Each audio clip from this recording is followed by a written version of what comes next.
All right, welcome back to Ouroboreality episode 4. This one is about aliasing decoherence.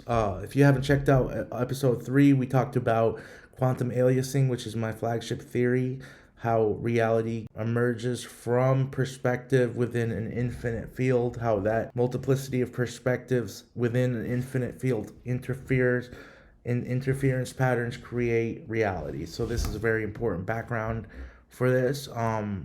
How sampling reality from infinity to what we see causes a collapse from probability into reality. And here is the mechanism I proposed for that, which I didn't get into last time.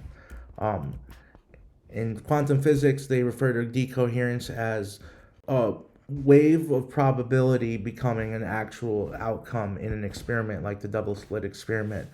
What selects the specific outcomes here? And I've used a case study from my last video to demonstrate that. And that one's called the Nerd Crowd Collapse case study. So it's going to be kind of fun and interesting. I'm going to define what the Nerd Crowd Collapse is. As you can see, a wave function that collapses the moment audience realizes you're about to teach them something real. And that's just kind of a silly way to look at a specific scenario where I looked at my analytics and I was a little disappointed.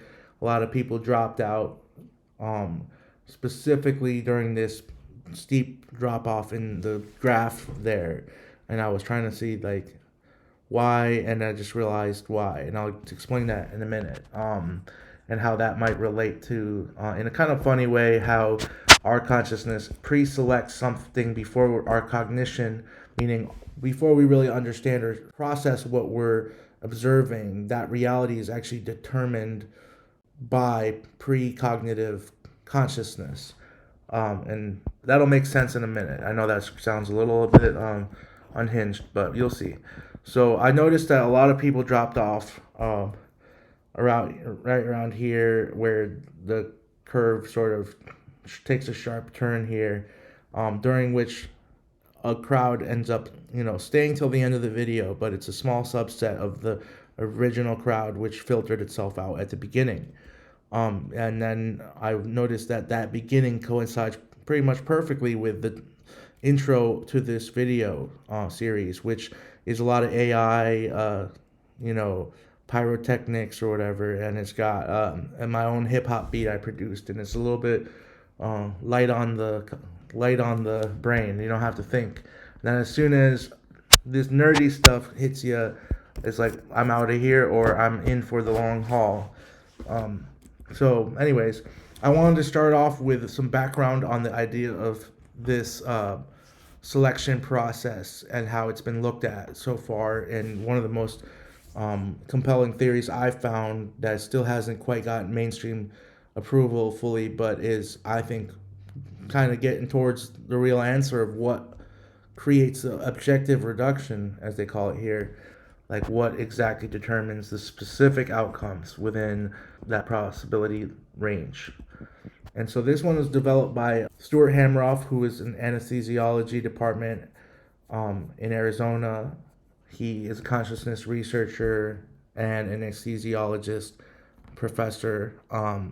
And he noticed that, you can actually just turn on and off consciousness by anesthesia. So there must be something that produces it, rather than the whole network of complexity of neurons in our brain just creating an emergent consciousness. Like there's an actual fine scale structure he proposed it, and he saw that this really famous mathematician physicist Roger Penrose wrote about consciousness in an interesting way in his book The Emperor's New Mind, and he decided to team up with him and create this theory, orchestrated objective reduction, where they looked at the shape of these microtubules in the brain.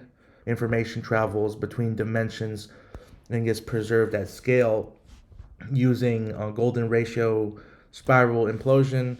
That this is kind of a close analog to that. How there are different ways this information can arrange itself, can organize higher dimensional information into a coherent language of patterns. inside of the axons and the inside of the dendrites in the nerve cells. So, it's kind of like a way to organize higher dimensional information into a conscious lived experience via geometry and pure math.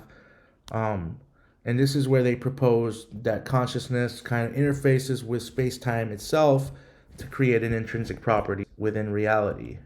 They were able to map this to a certain kind of integrate and fire scheme, which is where they could see there's a threshold of variability in time where each conscious moment would occur within that threshold. But the actual factor that it depends on, they called it some unknown X factor related to consciousness. And they say modulated integration to exert causal influence on firing and behavior. But they did not determine exactly what that X factor was. And this relates to me with my inverse law, where I think there is a field that permeates reality at the non-local full scale of reality that determines it. It's far too complicated to map without being infinitely omniscient, but that there is like a field that determines that. But I wondered what really is the mechanism behind it, and I created a theory here using my trusty analytics graph. Because when you're trying to determine where a particle is going to be in, or where an electron is going to be, it's like you can't zoom into that level of reality and look at all the different things playing into it. But when you zoom out into a much larger, similar structure, which is like, what is our mind doing when it's looking at the video? Well, you can see a very similar structure appears where there's a cutoff, where there's a decision whether that is going to be observed or not, and it's much larger scale, so it's easier to see it in action, where you can see if we're actually sampling this infinite reality possibility space to create our own localized reality. What is determining that? Well, when you zoom into something much bigger that's a lot easier to see, you can see that there's a period of time in the video where it's just this AI intro with a hip hop beat that I created, and it's kind of easy on the brain. And that's when, the whole crowd is sort of deciding whether or not to stay, and a lot of people are dropping off. But then it becomes clear that it's a nerdy video, and then you see the nerds are still here until the end, but everybody else is gone. It's almost like a magnified view into the way perhaps our subconscious and precognitive selection factors work at a smaller scale, like during particles experiments and things like that, where we're not able to see the dynamic because it is too small and it's at the horizon of our cognitive wingspan, so to speak. So here we're looking at the cool AI intro with Medium B, which is my hip hop name, producer name, and you see before that line there's the normies being filtered out, and then once it gets to this nerdy dense information, you see who sticks with it and who doesn't, and that's the epic nerd hangout for the rest of the video.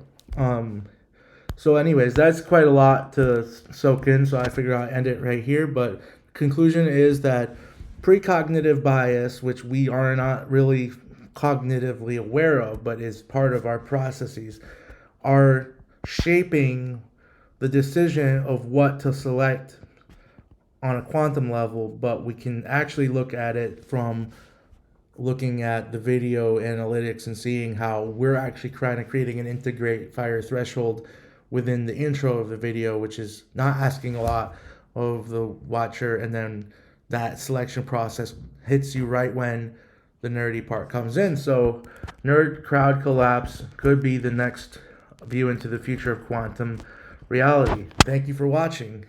See you next time.